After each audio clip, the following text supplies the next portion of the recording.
السلام علیکم ورحمۃ اللہ وبرکاتہ۔ اسٹوڈنٹس کیسے ہیں آپ؟ سب خیر عافیت سے ہیں؟ امید ہے سب امن و امان سے ہوں گے۔ آج ایک نئے لیکچر کے ساتھ ہورائزن کالج کے آن لائن اسٹڈی کلاسز کے پروسیس میں اسلامک اسٹڈیز کے لیکچر کے ساتھ Syed Ijaz Ahmed Gilani, department of social sciences, Horizon College Chakwal سے آپ کی خدمت میں حاضر ہوں۔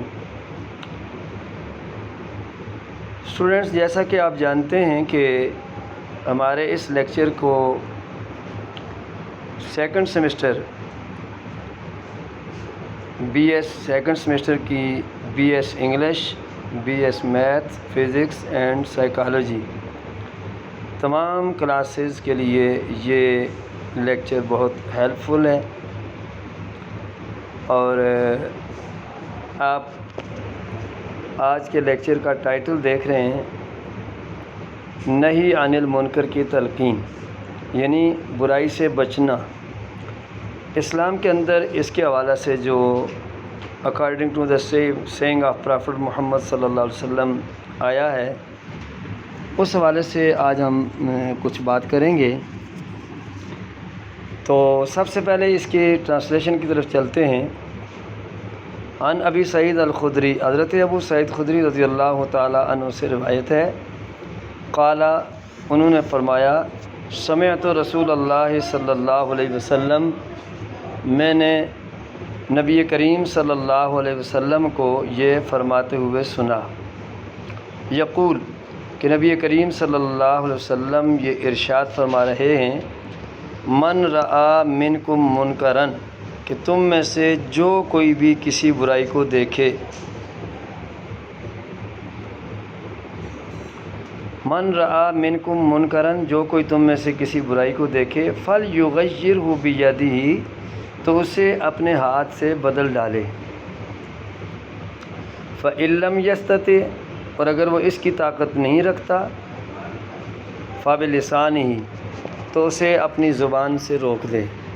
فإن لم یستطع، اور اگر اس کے پاس اتنی بھی کیپیبلٹی نہیں ہے، اتنی طاقت نہیں رکھتا، فبقلبہ، تو پھر اس چیز کو، اس برائی کو اپنے دل میں تو برا سوچے، وذالک اضعف الایمان، اور یہ ایمان کا کمزور ترین درجہ ہے۔ تو اسٹوڈنٹس، اگر آپ اس طرح بھی لکھ دیں کہ حضرت ابو سعید خدری رضی اللہ تعالیٰ عنہ سے روایت ہے، وہ کہتے ہیں کہ میں نے نبی کریم صلی اللہ علیہ وسلم کو یہ فرماتے ہوئے سنا، یہ آسان ترجمہ کر رہا ہوں، کہ تم میں سے کوئی بھی جو کسی برائی کو دیکھے، تو پہلی بات تو یہ ہے کہ اس کو اپنے ہاتھ سے روکے، یعنی کہ اگر اس کے پاس اتنی پاور ہے تو اپنے ہاتھ سے روکے، اور اگر ایسا نہیں ہے تو پھر زبان سے بول کر اس کا جو ہے وہ اس کو وہاں پر بیریئر روکے، اور اگر اس کی بھی طاقت نہیں ہے تو پھر کم از کم وہاں پر سائلنٹ اسپیکٹیٹر نہ بنے، اور اپنے دل میں تو اس کو برا سوچے کہ چلیں یہ تو نہیں رکتے، مجھے تو بچنا چاہیے، اور یہ سب سے کمزور ترین درجہ ہے۔ امام مسلم نے اس کو روایت کیا ہے۔ اب اسٹوڈنٹس، کچھ ہم اس حدیث کی تشریح کی طرف بڑھتے ہیں۔ تو سب سے پہلی ہیڈنگ آپ کے سامنے ہے، اسلام میں تبلیغ و دعوت اور امر بالمعروف و نہی عن المنکر کی اہمیت بڑی ان یوزل ہے، غیر معمولی ہے، پرومیننٹ ہے۔ دیکھیں، ہم حضور نبی کریم صلی اللہ علیہ وسلم کی امت میں سے ہیں، بی پراؤڈ کہ ہم اس نبی رحمت صلی اللہ علیہ وسلم کی امت میں سے ہیں کہ جن کے بعد کوئی نبی نہیں ہے، خدا کے بعد جناب رحمت للعالمین تم ہو۔ کیا کسی نے خوب کہا ہے کہ خدا کے بعد جناب رحمت للعالمین تم ہو،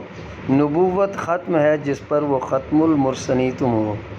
تو اس اعتبار سے ہمیں یہ بہت بڑا آنر ہے کہ ہم حضور کی امت میں سے ہیں، اور قیامت تک آنے والے سب حضور کی امت میں سے ہیں، جس کا ٹائٹل قرآن نے ہمیں یہ دیا کہ کنتم خیر امہ، you are the best from all اخرجت للناس، تمہیں لوگوں کے لیے نکالا گیا، کیوں؟ تأمرون بالمعروف و تنہون عن المنکر، کہ تم لوگوں کو نیکی کا حکم دو اور برائی سے روکو۔ تو اس اعتبار سے آپ دیکھیں تو قرآن پاک میں متعدد مقامات پر ہے، اور برائی سے روکنا، اس کے درجات، اور پھر آگے چلیں تو آپ سورۃ العصر جو مختصر سی ہے یقیناً آپ کو آتی ہوگی، اس میں بھی بتایا گیا کہ انسان خسارے میں ہے، لیکن وہ لوگ جو ایمان لائے، ایمان فرسٹ پرائرٹی ہے، پھر انہوں نے نیک عمل کیے، لوگوں کو حق کی تلقین کرتے رہے، صبر کی تلقین کرتے رہے، تو وہ لوگ کامیاب ہیں۔ اس کے بعد ہماری دوسری ہیڈنگ بنے گی برائی کو سختی سے زائل کرنے کی ضرورت و حکمت۔ اس میں ہمارے انتظامیہ کے محکمے، اس میں ہمارے وہ لوگ جو صاحب اقتدار ہیں اور جن کی بات کوئی چلتی ہے، وہ سب اس میں شامل ہیں۔ تو اس اعتبار سے ہم دیکھتے ہیں تو برائی کو سختی سے روکنا یہ سب سے بڑی فرسٹ پرائرٹی ہے اور اس سے روکنا چاہیے۔ تو اس میں تیسری ہیڈنگ ہماری ہوگی کہ اہل ایمان کے لیے کم از کم برائی سے نفرت تو ضروری ہے۔ ہمارے یہاں آپ دیکھتے ہیں کہ جہاں پر لوگ کسی برائی کے اوپر اکٹھے ہوتے ہیں تو دو چار تماشائی بن کر پھر اور بھی دیکھتے ہیں، تو قرآن نے حدیث مبارکہ میں یہ بتایا گیا کہ کم از کم برائی کو برا تو سمجھو، دل میں تو برا سمجھو اور تم اس کا ساتھ نہ دو۔ اور پھر اس کے بعد ترک تبلیغ سخت نقصان کا موجب ہے۔ مطلب کیا ہے کہ جو لوگ کچھ بھی جانتے ہیں اور کسی چیز کے وہ نائر ہیں، کسی چیز کے جاننے والے ہیں، تو ان کے اوپر فرض ہے کہ وہ نیکی کی بات آگے پہنچائیں اور دوسروں کو اس برائی سے روکیں۔ تو یہ اسٹوڈنٹس اس ایک حدیث مبارکہ کا کچھ خلاصہ تھا، یقیناً آپ اس کو سمجھیں گے، اس کی ڈیٹیل میں جائیں گے۔ لیکچر میں نے اس حدیث مبارکہ کا آپ کے سامنے کمپلیٹ کر دیا۔ اس کے بعد ہماری ہے جی دوسری حدیث 18 نمبر، بے عمل مبلغ کا عبرت ناک انجام۔ بے عمل مبلغ کہتے ہیں پریچر، جو بندہ لوگوں کو تبلیغ کرتا ہو لیکن خود اس پر عمل نہ کرے تو اس کا کیا انجام ہے، اس حوالہ سے اس حدیث مبارکہ میں ہے۔ تو تھوڑا سا ہم اس کے ترجمہ کی طرف پڑھیں گے۔ عن اسامہ بن زید رضی اللہ عنہ قال، حضرت اسامہ بن زید رضی اللہ تعالیٰ عنہ کہتے ہیں، یہ وہ واحد صحابی ہیں کہ جن کا نام قرآن میں سورہ الاحزاب میں 22ویں پارے میں آیا ہے۔ سبحان اللہ۔ یہ فرماتے ہیں کہ قال رسول اللہ صلی اللہ علیہ وسلم، رسول کریم صلی اللہ علیہ وسلم نے ارشاد فرمایا، یجاء لایا جائے گا، جاء یجیء سے ہے، یجاء لایا جائے گا، بالرجل ایک آدمی کو، یوم القیامہ قیامت کے دن، فیلقی فی النار اور اسے آگ میں پھینکا جائے گا۔ تو اسٹوڈنٹ اس میں یہ ہے کہ فیلقی فی النار اسے آگ میں ڈالا جائے گا، فتندلق باہر نکل آئیں گی، اقطابہ اس کی آنتیں، فی النار آگ میں،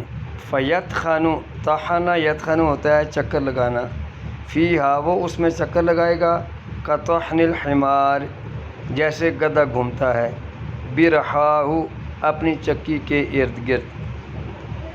تو جس طرح گدھا اپنی چکی کے ارد گرد گھومتا ہے، وہ جہنم میں اس طرح آگ کے ارد گرد گھومے گا۔ فیجتمع اہل النار تو جو جہنمی پہلے سے وہاں موجود ہوں گے وہ جمع ہو جائیں گے اس پر، فیقولون تو وہ اس سے کہیں گے، اے فلان، اے فلاں بندے، ما شانک تجھے کیا ہو گیا ہے، آج یہ تیرا حال کیا ہے، الیس کنت تأمرنا کیا تو وہی نہیں ہے جو بالمعروف ہمیں نیکی کا حکم دیتا تھا، وتنہانا عن المنکر اور کیا تو وہی نہیں ہے جو ہمیں برائی سے روکتا تھا، قالا تو وہ کہے گا، کنت آمرکم ہاں میں وہی ہوں کہ میں جو تمہیں حکم دیتا تھا بالمعروف نیکی کا، ولا آتی ہی لیکن میں خود اس کی طرف نہیں جاتا تھا، وانہاکم عن المنکر وآتی ہی اور میں تمہیں برائی سے تو روکتا تھا لیکن خود نہیں کرتا تھا۔ تو یہ ہے کہ بندے کا علم اس کے عمل کے مطابق یا اس کے علم کے مطابق اس کا عمل نہ ہو، تو اس کی بڑی سختی سے حدیث مبارکہ میں مذمت آئی ہے۔ اب اسٹوڈنٹس اس کی کچھ تشریح جو ہے، پہلی ہیڈنگ وہی بنے گی کہ بے عمل مبلغ سخت مجرم ہے، لہذا سخت عذاب میں مبتلا ہوگا۔ اس کے بعد ہم دیکھتے ہیں کہ بے عمل مبلغ کی دعوت سارا دن لگا رہے لیکن ایفیکٹس اس کے نہیں ہوتے، کیونکہ اس کا اپنا کام، اس کا اپنا عمل وہ اس کے علم کے مطابق نہیں ہے۔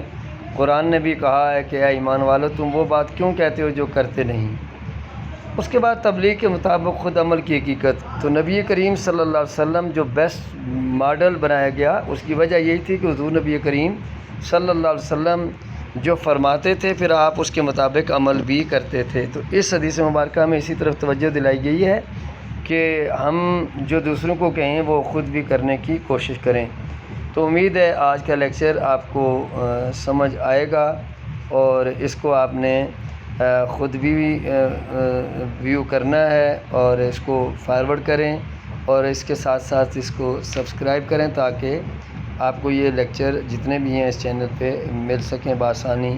اللہ تعالیٰ میرا اور آپ کا حامی و ناصر ہو. والسلام علیکم ورحمۃ اللہ وبرکاتہ.